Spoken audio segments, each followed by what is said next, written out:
Cuando hablamos de inventos frustrados, las malas ideas son la tónica dominante, pero casi se puede asegurar que no hay inventos que más fracasos haya producido que el automóvil. Tanto los genios individuales como las grandes compañías automovilísticas siempre han intentado obtener nuevos y revolucionarios métodos para lograr que un coche nos traslade a donde lo necesitemos. Los años 50 fueron una época de creciente prosperidad en los Estados Unidos. Había mucha confianza en la modernidad y en el futuro. Y hubo una especie de fiebre automovilística en la que mucha gente, con su fantasía, invirtió en sus vehículos. Y muchos fabricantes hicieron lo posible por satisfacer esa demanda. Creo que esa es la razón por la que surgieron conceptos tan extravagantes. En los años 60, la Ford estaba ansiosa por demostrar al público que se encontraba en la vanguardia del diseño innovador. De hecho, llegó a coquetear con la idea de construir un motor de energía nuclear. El Nucleón, como se lo denominó, disponía de su propio contenedor de plutonio, pero enseguida surgieron dudas en torno a su modo de repostar y los peligros potenciales de un reactor nuclear sobre ruedas. El Nucleón no pasó de ser un modelo a escala de 1 metro.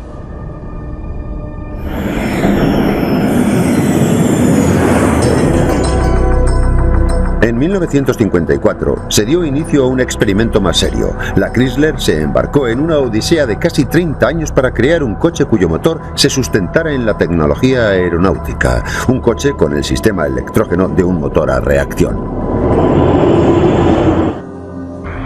En octubre de 1963 se presentó el nuevo modelo de Chrysler con motor de turbina. Los motores desarrollados por los técnicos norteamericanos venían acompañados de una carrocería de estilo europeo, diseñado en colaboración con los mejores profesionales de la empresa italiana Ghia. Con un 80% de piezas menos que un motor estándar, la Chrysler también promocionó el diseño sencillo y la alta fiabilidad de la turbina. Here is full power potential for instant acceleration and outstanding climbing ability. The driver is assured the same control he can get in the best conventional passenger car, even on the steepest grades. El motor del coche era sorprendentemente sencillo en diseño. El aire entraba en el compresor del Chrysler, donde se incrementaba rápidamente la temperatura y la presión. Entonces, el aire pasaba a un quemador donde se mezclaba con el carburante, provocando la combustión. Los gases calientes se expandían a través de una serie de turbinas que transformaban la energía térmica en energía mecánica, haciendo girar las ruedas. La potencia y el manejo de la turbina Chrysler era comparable a cualquier otra cosa en la carretera. Sin embargo, la aceleración era lenta debido al retardo de la turbina en accionar la transmisión. Pero la turbina del Chrysler sí tenía una característica fascinante. Funcionaba con cualquier combustible líquido, ya fuese gasolina, perfume o incluso aceite de maíz. Todo valía igual. Se cuenta una anécdota en la que durante la fase de ensayos los técnicos echaron whisky en el depósito para ver si así también funcionaba. Cuando comprobaron que era posible, unos mecánicos muy bromistas se quejaron amargamente de que se hubiera echado a perder el whisky de ese modo. El proyecto fue declarado no factible, debido en gran medida a los costes de producción. También faltaba la investigación de nuevas aleaciones metálicas que pudieran resistir las altas temperaturas de la turbina. La IA italiana construyó 50 vehículos en Turín. Los enviaron a los Estados Unidos para ser evaluados. A todos se les incorporó el motor creado en los Estados Unidos. 7 años después de comenzado el programa, y por razones de impuestos y aranceles, fueron destruidos casi todos los vehículos, salvo 9. Finalmente, en 1981, la Chrysler abandonó el concepto de motor de turbina. Pero seguramente el diseño automovilístico fallido más curioso fue el producto anfibio de un diseñador aeroespacial alemán, Hans Trippler. El Amficar salió a mediados de los 60, cuando las películas de James Bond hacían furor y se pensaba que zambullirse en el agua para escapar de una persecución tenía el atractivo de una evasión. Durante 9 años a partir de 1960, Trippler exportó casi 3.000 ejemplares de su Amficar a los Estados Unidos. Cada modelo venía con un motor de serie de 4 cilindros y su propia bomba de sentina. Un falso suelo protegía el cableado eléctrico y le otorgaba una protección adicional frente a las fugas de agua. Un interruptor en el salpicadero accionaba los 2 propulsores de transmisión. Disculpen, ¿tienen un Grey Poupon? El Amphicar se maneja básicamente como un coche sobre el agua, pero también como una barca en tierra firme. Los propulsores gemelos posteriores giran en la misma dirección. Es el único modo de girar con eficiencia. De otro modo, maniobraría como un transatlántico. Con un coste casi similar al de un Mustang, el público debía enfrentarse a una elección difícil: un coche sobrio y robusto o un patito feo y mojado. El Mustang ganó el concurso de belleza. Al menos queda el legado de una gran idea que nunca fue suficientemente popularizada y jamás llegó a despegar.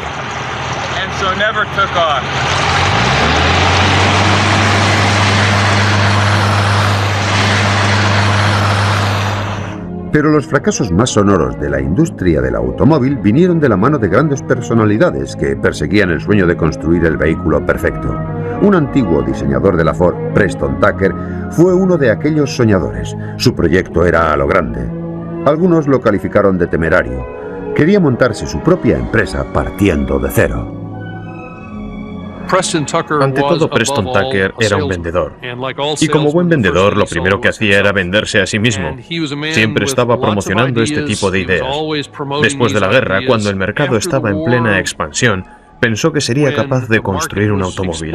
En 1948, empezar una empresa de coches desde cero era una tarea casi imposible, porque el capital necesario era tan elevado que nadie podía disponer de él. Because the capital required was so huge that nobody could come up with it. Tucker tenía en mente construir el vehículo más seguro de la carretera. Diseñó su coche, un coche con motor posterior. Insistió mucho en la seguridad, creando un habitáculo de pasajeros a prueba de choques y un parabrisas que se desprendía hacia afuera. La idea era que en el caso de accidente, si la inercia te lanzaba hacia adelante, el cristal del parabrisas se abriera hacia afuera, evitando cortes y males mayores. La característica más notable de Tucker fue el tríclope, un tercer faro que giraba con el volante para iluminar continuamente la carretera. Mucho antes de producir un solo coche, el sagaz Tucker maquinó ideas para que se hablara lo más posible del coche de sus sueños. Uno de los métodos empleados para promocionar su vehículo fue construir la radio del coche. Podías ir y adquirir la radio para tu Tucker, y para dejar bien seguro que eras consciente en todo momento de que aquella era la radio para tu Tucker, los botones del aparato llevaban las letras T, U, C, K, E y R en cada una de las teclas. Pero cuando Tucker empezó a vender acciones de su volátil empresa, su sueño empezó a desvanecerse. En cuanto se rumoreó que el gobierno estaba investigando las prácticas empresariales de Tucker, el dinero de los inversores dejó de llegar. Se puede decir que se vendieron más acciones de la empresa de Tucker que ejemplares de su modelo. En total, se llegaron a construir 50 coches. Otro hombre que tenía pasión por ensalzar el diseño del automóvil fue Edsel Ford, el hijo de Henry, muerto durante la Segunda Guerra Mundial. La empresa Ford quiso rendirle honores prestando su nombre a su proyecto más novedoso. Up to now, we at Ford have called it simply the E-Car. Today, it gives me a great deal of pleasure to announce its official name, Edsel, in honor of my father, who served as president of Ford Motor Company. Evidentemente, el modelo Edsel pasó a la historia como sinónimo de fracaso. Y es una lástima, sobre todo porque el Edsel, con su curioso nombre, se llamaba así en memoria del único hijo de Henry Ford. A cierta gente le pareció de mal gusto, a otros les pareció divertido. Irónicamente, Edsel Ford fue un hombre con un gusto exquisito y posteriormente ha sido fuente de inspiración para el que se considera el vehículo más bello de todos los tiempos. El original Mark I Lincoln Continental. Uno de los detalles por los que el Edsel fue ridiculizado inmediatamente fue por lo que se conoció como la parrilla del arnés de caballo, pero que a nivel popular se llamó la parrilla del asiento del inodoro. Apenas 3 años después de su debut, la Ford dejó de fabricar el Edsel. Se calcula que la empresa perdió en la producción y el marketing de este modelo entre 250 y 300 millones de euros. Fue el mayor fracaso de la industria. Es posible predecir qué clase de inventos saldrán a la palestra en los próximos años, pero es posible que el futuro del transporte de automoción esté en las alturas. A continuación, coches que vuelan y hombres que se elevan sin alas.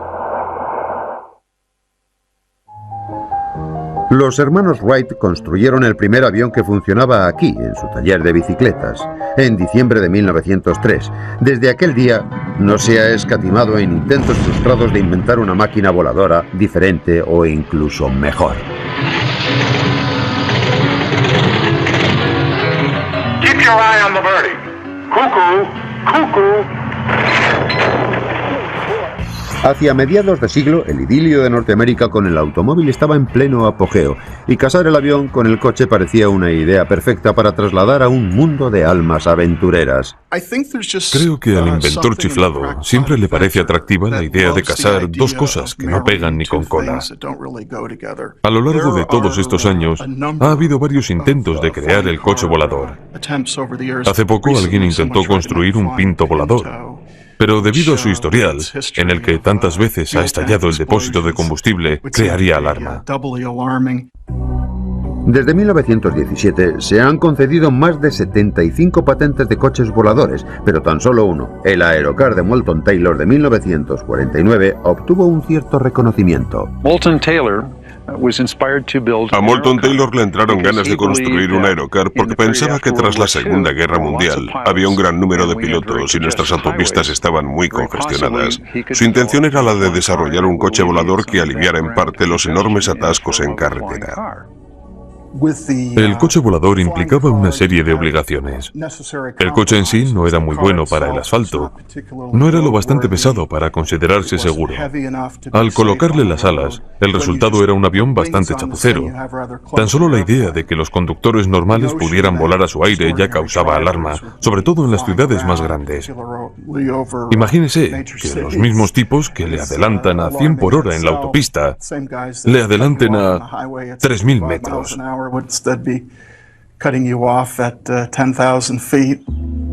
El Aerocar tenía algunas características muy singulares: un motor trasero con volante en la parte frontal, un árbol motor en la parte posterior accionaba la hélice propulsora, mientras los neumáticos traseros podían girar libremente, un detalle muy importante para aterrizar suavemente. Ya hubo otra versión del coche volador, el Airphibian de Robert Fulton de 1946, con un motor bastante aparatoso y un aditamento de alas que debía ser guardado en pequeños aeropuertos. But unfortunately, it's an invention whose time has not yet come, and it never really gets off the ground. Por otro lado, el Aerocar de Moulton Taylor intentaba ser un medio adaptable con sus alas plegables y almacenables. Si le sorprendía una tormenta en vuelo, podía buscar una carretera, aterrizar, trasladar las alas a un lugar más despejado y remontar el viaje aéreo. A pesar de que su línea no era muy aerodinámica, el Aerocar tan solo requería una pequeña pista de despegue. Sin embargo, la burocracia mantuvo al Aerocar aparcado. El mercado es demasiado reducido para sacar un vehículo volador. Hay que ser piloto y conductor, hay que sacarse un certificado médico oficial, hay que tener un montón de permisos, saber manejar una radio y cosas así. El alto coste y el inconveniente de tener que ajustar y reajustar las alas también contribuyeron a matar el sueño del utilitario volador para las masas. Solo se construyeron 5 Aerocar, dejándonos a solas con nuestra fantasía de salir volando de un atasco en hora punta. Man being powered through the air without benefit of plane or balloon is today a reality. Tomorrow, he may even be a traffic problem. Para mucha gente, el cinturón propulsor de los años 60 sigue siendo el invento fallido más fascinante. Hubo varias reapariciones. El primero fue fabricado por los laboratorios Bell Jet El propósito inicial del cinturón con cohetes a base de hidrógeno fue el de proporcionar a los soldados un sistema para efectuar reconocimientos aéreos, una forma fácil de desplazamiento sobre terreno irregular y una plataforma estable para disparar armas. El cinturón propulsor fracasó en todos estos aspectos. Era demasiado ruidoso para misiones de espionaje, tan solo podía transportar combustible para 21 segundos de vuelo, y era demasiado complicado volar y disparar al mismo tiempo. La versión más famosa fue diseñada y fabricada por un conocido cámara de cine de Hollywood, Nelson Tyler. En las Olimpiadas de 1984 se pudo admirar una exhibición de su modelo. El aparato se controla mediante los brazos que sobresalen. Hay una válvula para subir y bajar moviendo la palanca hacia arriba o hacia abajo. Se puede volar hacia adelante o hacia atrás, se puede girar. Lo curioso es que es muy difícil volar. Cuesta aprender y entrenar porque solo se dispone de 20 segundos para hacerlo. Y si hay un fallo en el sistema te caes como una piedra. Y además te caes atado a este aparato con su combustible. Si se produce un choque te quemas. El cinturón propulsor funciona con una mezcla especial que contiene un 90% de peróxido de hidrógeno puro, sometido a gran presión a través de una serie de finas redes de plata. Mediante una reacción química se produce calor, agua y un impulso de 140 kilos de vapor. El ejército abandonó el proyecto en los años 60 al no poder desarrollar combustibles más ligeros para vuelos de mayor duración, pero la contemplación de este extraño invento ha hecho bullir la imaginación ante la posibilidad de volar como Superman. Of all the items in our stock catalog, there is only one which would have the high velocity and low wind resistance of flying saucers. The cover of a GI trash can. Durante años mucha gente aseguró que había observado platillos volantes en la infame Zona 51 del estado de Nevada, célebre por sus avistamientos de ovnis. Puede que estos rumores tuvieran cierta base real. Con ustedes, el Avro, un disco volador de 2 plazas construido por las Fuerzas Armadas de los Estados Unidos y algunos fabricantes canadienses en 1958.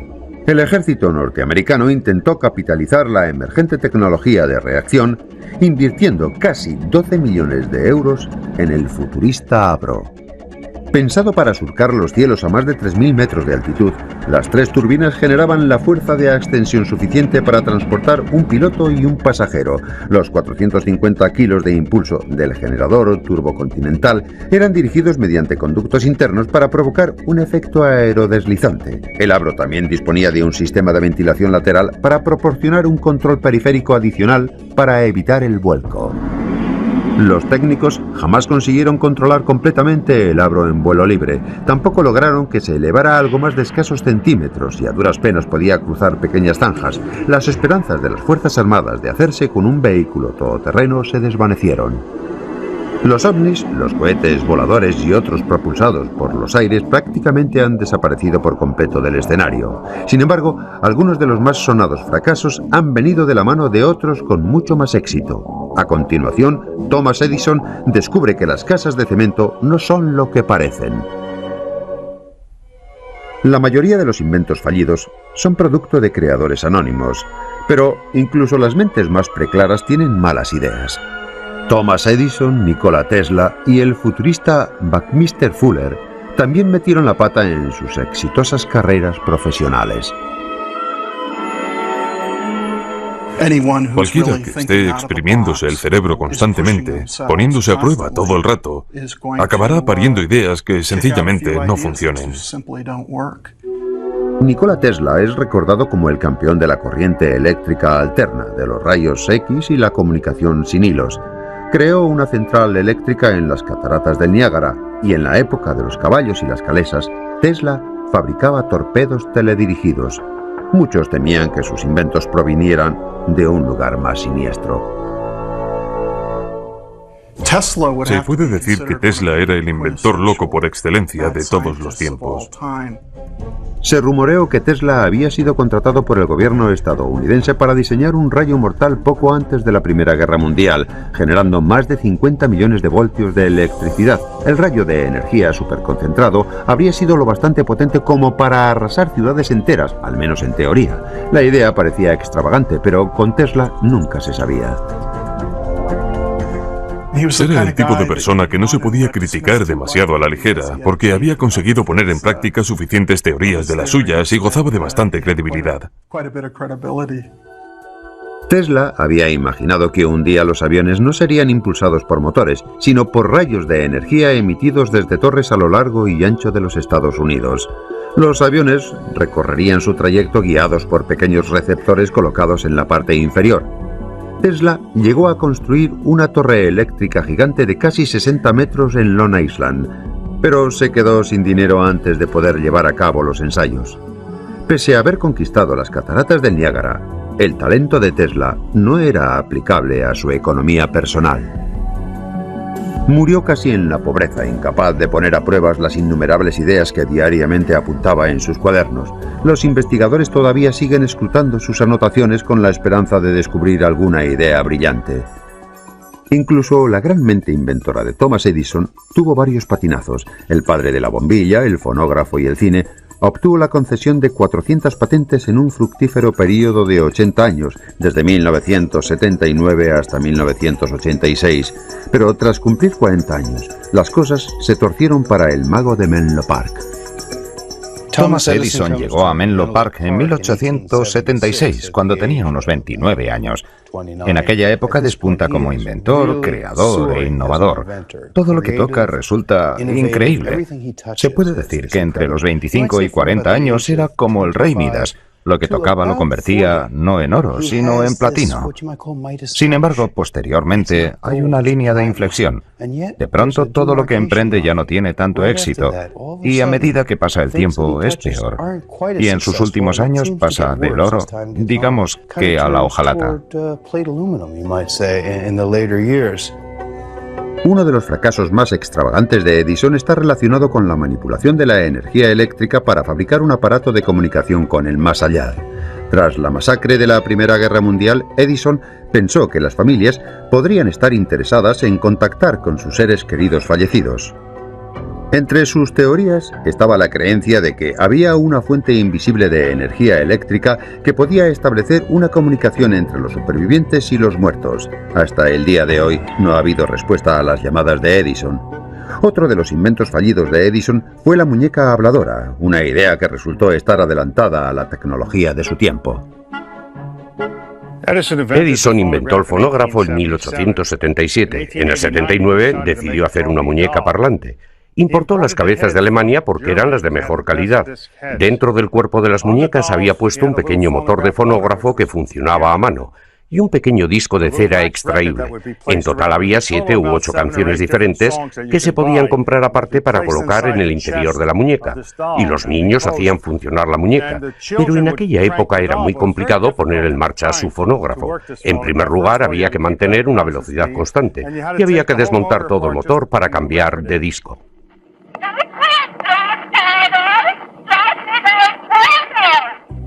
Pero la muñeca tenía dos defectos imperdonables. El fonógrafo era demasiado delicado para que lo manejaran los niños, y el disco de cera se desgastaba con unas pocas pasadas, con lo que finalmente la aguja de metal solo rascaba el cilindro de acero, produciendo un sonido estridente muy desagradable que espantaba a los niños. Edison cerró la empresa en 1891. Otra de las ideas de Edison que jamás despegó, o en este caso jamás se posó en tierra, fue el diseño de una casa fabricada enteramente de hormigón. Esta idea tenía bastante que ver con el hecho de que Edison era el propietario de la cementera Portland, uno de los principales suministradores norteamericanos de hormigón. El cemento le aportaba a Edison pingües beneficios. El Yankee Stadium se construyó con su cemento. El Canal de Panamá se construyó con su cemento. Así que a Edison el cemento le iba muy bien, le era muy rentable, era una buena industria. Entonces empezó a desarrollar ideas con el cemento como base. Edison pensó que podría amasar una gran fortuna si lograba que los norteamericanos se enamoraran de su casa de hormigón, y para tal fin encargó unos moldes de hierro muy pesados y costosos para todas las piezas de una casa de 2 pisos de 700 metros cuadrados. Para terminarla tan solo sería necesaria la fontanería y los cables de la luz. Edison llegó a crear una extravagante línea de mobiliario para su hogar, incluyendo sofás y sillones. En cuanto la prensa se enteró, publicaron viñetas que mostraban 2 caballos atados al sofá para poder limpiar el polvo. Y a Edison le encantó el dibujo. Lo colgó en su despacho. En una época en la que una casa normal se vendía por unos pocos miles de euros, la casa de hormigón conllevaba una factura de más de 100.000 euros. La única forma de hacer que fuera asequible era la producción en masa. La empresa manufacturera de hormigón de Edison tan solo llegó a fabricar 11 casas antes de ir a la quiebra. Edison no fue el único inventor que tuvo una idea original o extravagante para edificar masivamente. Buckminster Fuller era un ingeniero, inventor y futurista muy bien considerado. El Museo de Henry Ford en Michigan contiene el único ejemplar existente de la casa Dymaxion diseñada por Fuller. El sueño fallido de un hogar más luminoso y barato ha sido reconstruido para ser mostrado al público. Tras la Segunda Guerra Mundial, todo el mundo intentó sacar provecho de la escasez de viviendas, pero Fuller tuvo una idea totalmente diferente. Quiso revolucionar la industria de la vivienda, tanto desde el concepto de la producción como desde el concepto de una técnica nueva. La casa Dymaxion significaba máxima tensión dinámica.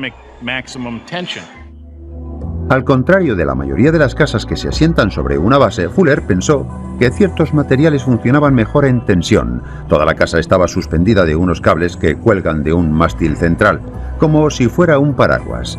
Nada se apoya en el suelo. Fuller se dirigió a una empresa aeronáutica para fabricar una fachada exterior de aluminio ligera y fácil de transportar. Toda la casa estaba pensada para ser entregada en un solo tubo. La casa Dymaxion costaba 6.500 euros. Sus 2 dormitorios venían con su propio minúsculo baño prefabricado. No es como nuestro cuarto de baño actual. Se está un poco apretado aquí dentro. También disponía de unos imaginativos compartimentos giratorios para aprovechar el espacio al máximo.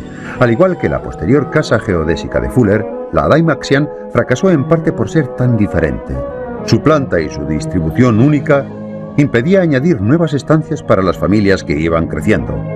Su forma circular también proporcionó quebraderos de cabeza a sus propietarios, ya que era imposible colocar estanterías verticales y sofás en este espacio curvo.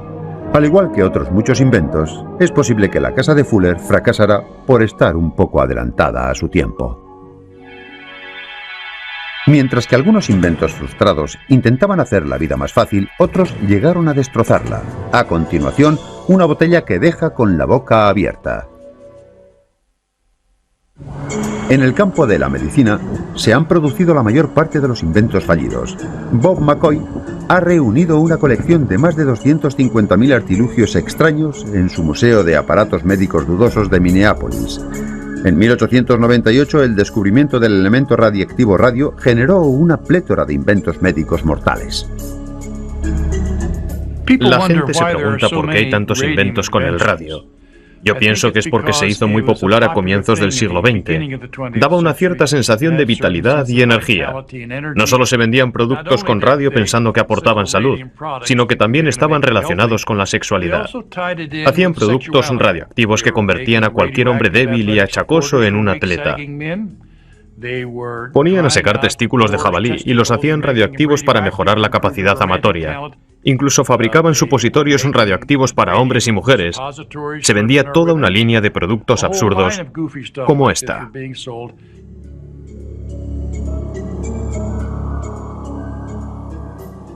Esto se llama el parche radioactivo Cosmos. Estaba dirigido a la gente que padecía artritis con la promesa de que aliviaba sus dolores. Curiosamente, en la parte posterior pone una advertencia. No se debe abrir ni ingerir el contenido de esta bolsa. ¿A quién se le iba a ocurrir comer una bolsa de radio? A comienzos del siglo XX, el radio fue un gran negocio. Se importaba principalmente de Europa. Aquí tenemos una tienda de ultramarinos donde venden agua radioactiva, asegurando que tienes la mano invisible de la madre naturaleza en tu cuerpo para darte salud. Todo iba bien hasta que un individuo de Pittsburgh empezó a comercializar estas botellitas de Raditor para mejorar la capacidad amatoria. Un hombre de Pittsburgh se bebió 1.400 frascos como este y se le desprendió la mandíbula inferior y superior. Entonces se dieron cuenta de que el radio no se podía vender así a la ligera, que era peligroso. Al igual que el radio, la invención de los rayos X desplegó toda una serie de creaciones potencialmente mortales. Los rayos X se descubrieron en 1896 y empezaron a utilizarse de inmediato. A la gente le parecía cosa de milagro, pero como sucede a menudo con estas tecnologías, se acaban desvirtuando y la gente deposita todas sus esperanzas en ellas. Es como una bola de nieve que crece y se descontrola. En el mejor de los casos se vuelve grotesco, en el peor acaba siendo mortal. El caso es que en los años 40 y 50, las zapaterías de todo el país y el ejército norteamericano utilizaban la máquina de rayos X Adrian para probar calzado, con el objeto de lograr las medidas exactas.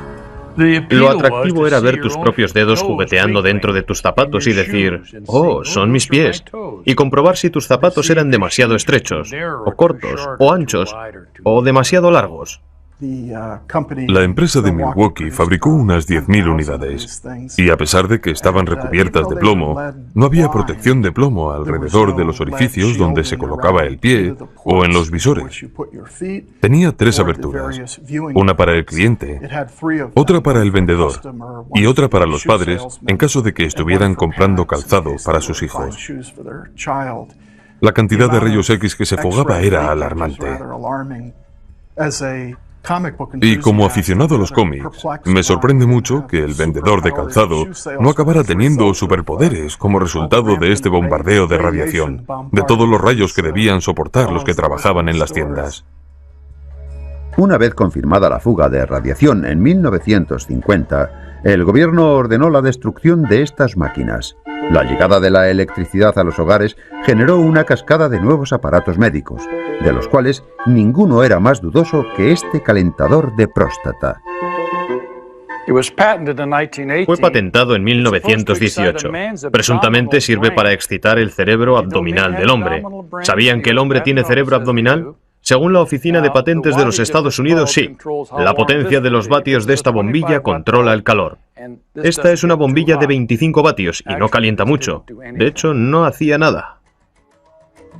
Los artilugios médicos electrónicos no fueron los únicos inventos que fracasaron por no cumplir las expectativas. Casi 50 años más tarde, los inventores dejaron de pensar en la medicina para centrarse en los aparatos de uso cotidiano que tenemos en nuestro hogar. En 1977, en una reunión de accionistas de Polaroid, el presidente Edwin Land, inventor de la cámara instantánea Polaroid, mostró orgulloso su nueva creación, la Polavisión. Sonorizaba una película en 1 minuto. Land anunció que las películas caseras de Polaroid iban a formar parte de nuestra vida cotidiana. Mediante un sistema de revelado similar al de Polaroid, Polavisión utilizaba cartuchos de grabación de 2 minutos. Cada cartucho costaba 10 euros y se requería un monitor de televisión especial para ver la película. No grababa sonido. Mientras Land se dirigía a sus accionistas, Sony estaba a punto de anunciar su grabador de vídeo. En cuanto a los vídeos y el formato VHS llegaron a las estanterías de los comercios, los consumidores optaron por la grabación de larga duración, el sonido y la reproducción inmediata. Polaroid perdió más de 65 millones de euros en investigación y marketing.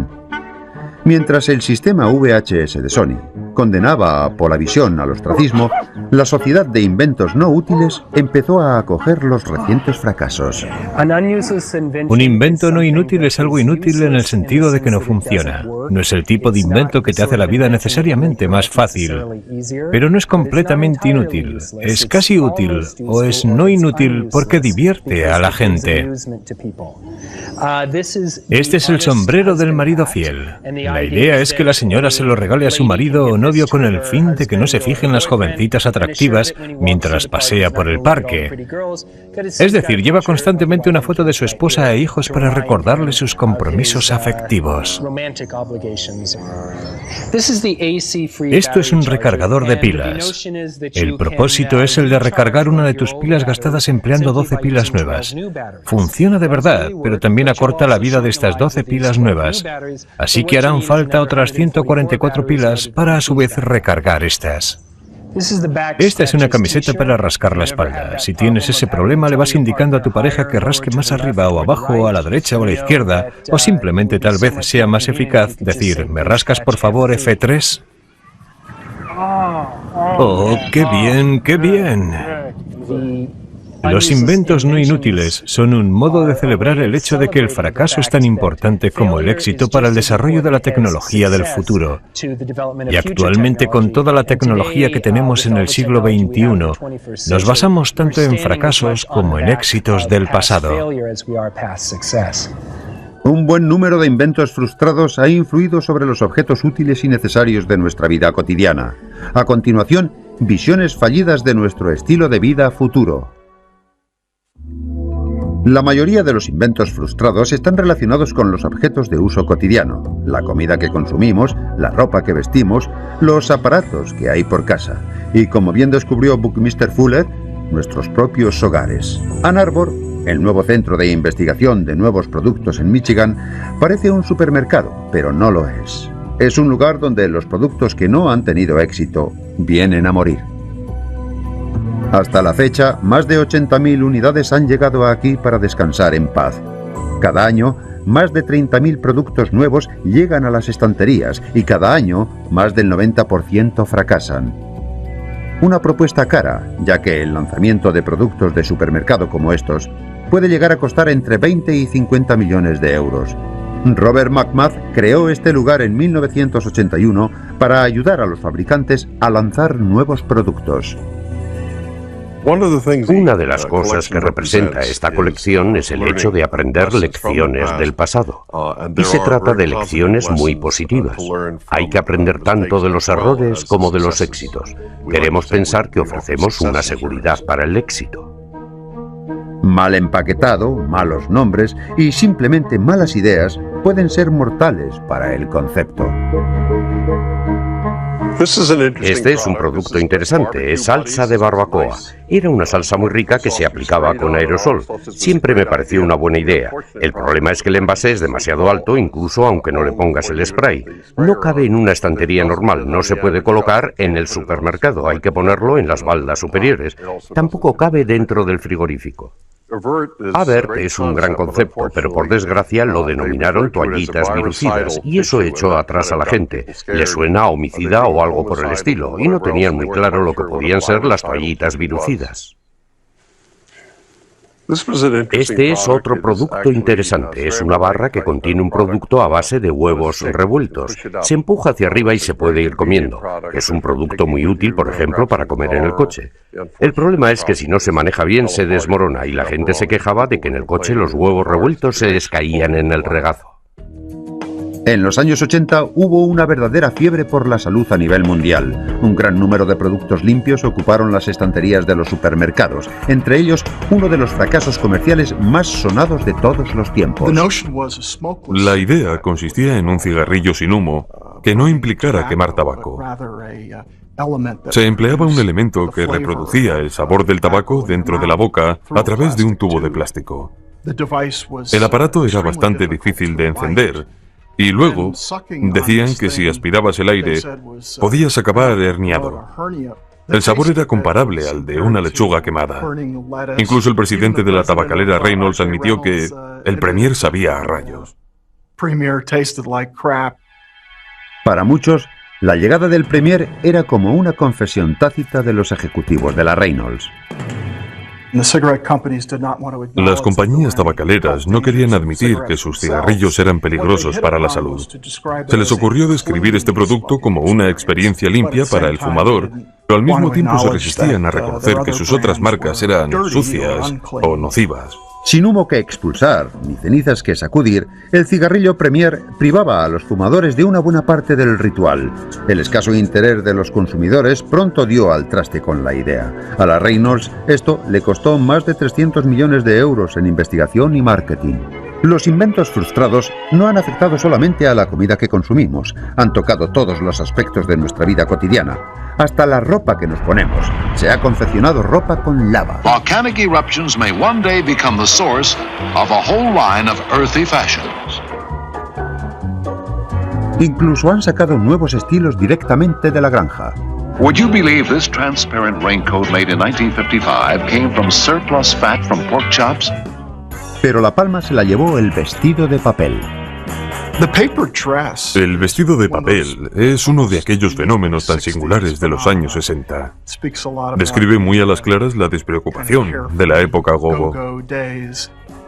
La empresa papelera Scott fabricó los primeros vestidos para promocionar una nueva línea de servilletas y trapos de papel.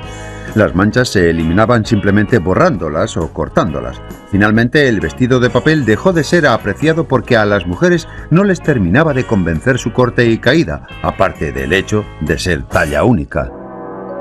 Pero ¿qué conclusiones podemos sacar de todos estos fracasos en la moda y la alimentación? Obtener una visión del mañana es una batalla perdida en la que la mayoría de los inventores no consiguen acertar. Towering buildings and bright lights of the city of tomorrow, where plazas of urban living rise over freeways and vehicles electronically paced, travel routes safely, swiftly, efficiently. Cualquier proyección del futuro es una declaración de nuestra realidad presente. La ciudad del mañana será limpia y espaciosa. Bueno, eso es porque nuestra ciudad de hoy es como es. En otras palabras, están diciendo que nuestras ciudades están superpobladas, son feas y deprimentes. Hace mucho tiempo que los investigadores aseguran que las casas del futuro estarán equipadas con 1 o 2 robots que redimirán al hombre de las tareas cotidianas. El futuro estará lleno de ocio. I can perform 36 separate and distinct acts. Anyone out there knows of a mechanical woman who is looking for a boyfriend. The robot. El robot es el símbolo más poderoso del mundo del mañana, pero la mayoría de nosotros todavía lo estamos esperando. No sé si tú tienes uno, pero creo que todos estamos deseando disponer de nuestros robots personales para que cuiden la casa, nos sirvan el café por la mañana y saquen al perro a pasear. Se pensaba que estas cosas ya serían una realidad a estas alturas, pero no. No lo son. Los investigadores predijeron que los aparatos nos ahorrarían tiempo y darían paso a un ocio sin precedentes, y sin embargo, a pesar del avance de la tecnología, cada vez tenemos menos tiempo libre. Will be washed, even egg stains removed by washers that require no cleansing agent. High frequency sound waves dissolve food particles and dirt. Los inventores siempre aseguran que los aparatos nos van a hacer ahorrar otra cosa. Nos ahorrarán trabajo, tiempo y fatiga. Pero como podrás hacerlo más a menudo, lo harás más a menudo.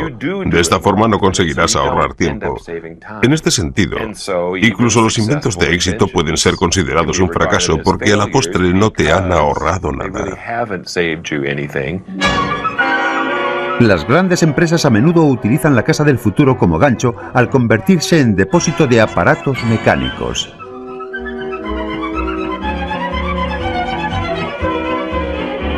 Would I like it? What a dream. Imagine how wonderful it would be to live in a house like this. Casas de plástico muy fáciles de limpiar, tostadoras de alta tecnología en compartimentos especiales que ahorran espacio e incluso cintas transportadoras que se llevan los platos sucios a los esterilizadores. Con tanta promesa, nos sorprende que la casa del futuro no haya llegado aún. Vengan a ver la casa del futuro. Bueno, a menudo nos atrae como si fuera un espectáculo brillante, pero en realidad nadie quiere vivir en algo que tenga ese aspecto. La gente quiere algo que sea como lo de los demás. Creo que incluso a pesar de que muchos inventos no hayan salido bien, siempre nos proporcionan algo sobre lo que pensar. Creo que si nos fijamos en muchos inventos frustrados o innovaciones que no han llevado a ninguna parte, nos sentimos tentados de verlo como la historia del fracaso, pero nada más lejos de la realidad. De hecho, son una especie de testimonios para el espíritu humano. Sin el valor para fracasar, sin el valor para intentar algo que pueda funcionar o no, jamás habríamos llegado a disfrutar del progreso que hoy tenemos. Deberíamos mirar a la gente que tiene una gran mente, a los grandes pensadores, fijarnos bien en lo que hicieron. Han descubierto nuevas cosas. Sí, cometieron sus errores, de acuerdo.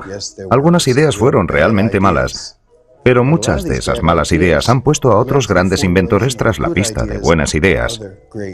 Y quién sabe lo que nos deparará el futuro. No importa que estas ideas no alcanzaran el objetivo previsto. El mundo tiene un lugar muy especial en el corazón colectivo para los que se adelantaron a su tiempo, para los inventores y soñadores que siguieron el paso de su propio ritmo. Es posible que la necesidad albergara una idea que solo su autor pudo amar, pero la chispa creativa, por débil que fuese, merece al menos un gesto de aprobación.